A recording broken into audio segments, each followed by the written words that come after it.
Bonjour, bienvenue sur NTD Actualité. Entre appel à la diplomatie et menaces d'intervention militaire, hier, l'organisation ouest-africaine de la CEDEAO a réagi face à l'intransigeance des putschistes de Niamey.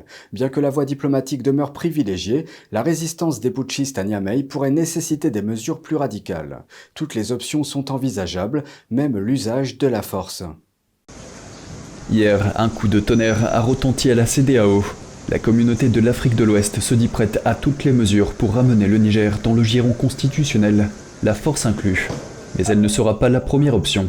En ouvrant le bal du sommet, Bola Tinubu, figure centrale de la CEDEAO et président nigérian, a plaidé pour la finesse des mots plutôt que pour la force des armes.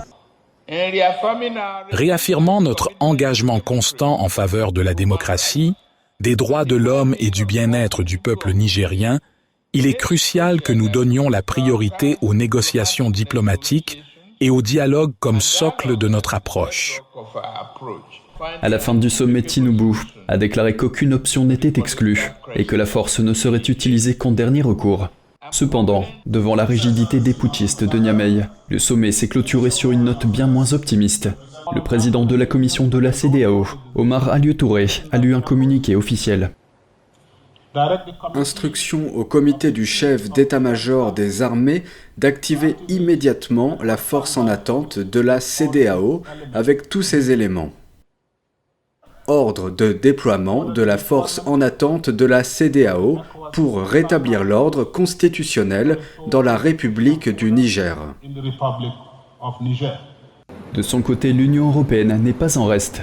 Elle s'est engagée à appliquer des sanctions et des interdictions de voyager à l'encontre de ceux qui empêchent le retour au pouvoir du président élu du Niger, Mohamed Bazoum.